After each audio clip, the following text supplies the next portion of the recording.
What is going on, Jet fans? I am Matt O'Leary, and today what I want to do is go through 5 things left the New York Jets still have to do before training camp starts.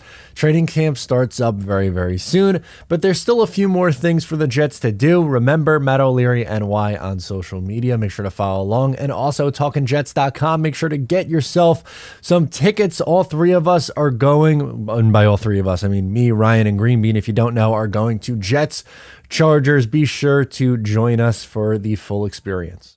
So training camp is rapidly approaching, but the Jets still have some big things left to do, or 5 big things, I think, anyway. Starting with arguably the most important of them, we'll go in, I think, something close to importance order. How about a Quinn Williams extension? My goodness, when are we going to finally get news on Quinn Williams?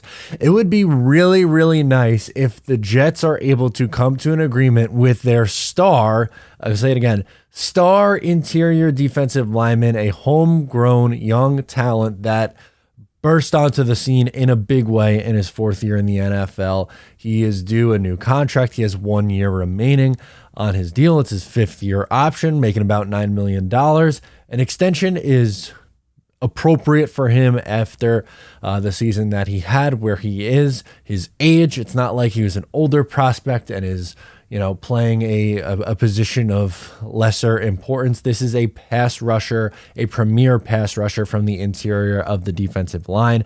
And also, you already have multiple examples of contracts already pretty much gift wrapped for you that you copy paste and change maybe just a couple of things. Jeffrey Simmons got 4 for $94, which is $23.5 million AAV.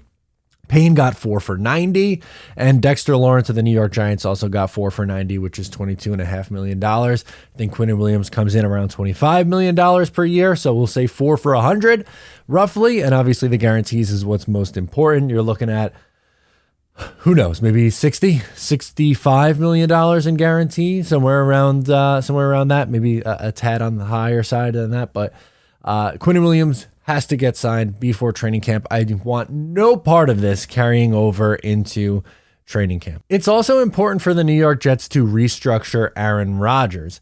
Yes, he was restructured before traded to the New York Jets, but I'll explain why a restructure is now appropriate. And it's supposed to make life significantly easier down the line for the New York Jets. So he has a $1.22 million cap hit for this year, which obviously is a fantastic thing. You love that. But next year, 107.6. There is no way in hell that he is playing on that deal. A restructure seems appropriate. Get that number fixed. Get that contract fixed. Maybe it's even an extension. Figure it out. The people who are a lot smarter at the cap, figure out a way to get it at realistic numbers, which is obviously something that they can do.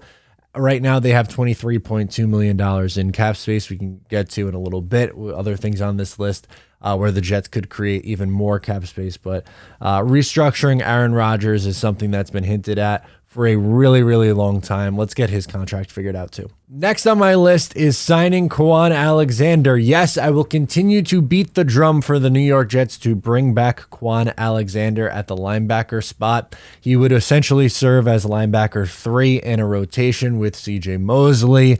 And then you have Quincy Williams. And right now you have Jamie Sherwood, who serves as that 3rd linebacker. I personally am not ready to yield the responsibility of linebacker 3 and be 1 injury away from Jamie Sherwood having to play significant amount of snaps. Can he do it? Maybe. It is an unknown. We have seen a very, very, very small sample size of Jamie Sherwood at the NFL and at that position. He's a converted safety from his time in college ball and now is playing linebacker at the next level. Quan Alexander knows Robert Saleh, not only from last year, but during his time in San Francisco, but has shown that he's had success in this defense, including as recently as last year. He only played in about half, a little less than half. I believe it was 48 or 49% of snaps on the defense last year. It makes too much sense to me not to be able to bring him back. Like, just figure out it's not going to cost you a whole lot of money. It's someone that is well respected in the locker room. It's depth at a position that could, let's be honest, use a little bit more. I, for one, think they could probably use more at not only linebacker, but safety as well. Do they bring in 2 more? I don't know if they're bringing in a linebacker or a safety, but Quan Alexander is where I would go with the depth at this point. So that is number 3 on my list. Something else you might not have realized, which makes number 4 here on this video, or in this video, is the Jets still have a couple of rookies who have yet to sign their rookie deals, and they're pretty 2 important ones, and Will McDonald, who was the first-round pick, and center Joe Tippmann, who was the Jets' second-round pick. Everyone else has been signed. Carter Warren was the last one to sign at, I believe, towards the end of May was when his deal, around May 18, is ringing a bell for some reason for Carter Warren. But Will McDonald is expected to be a part of the defensive line rotation. How much does he play in year 1 is still left up for debate. But looking at the second-round pick, Joe Tippmann, he has a real chance to be a starter for the New York Jets this year. He will be competing with Connor McGovern. I think there's a real shot that he could win that battle.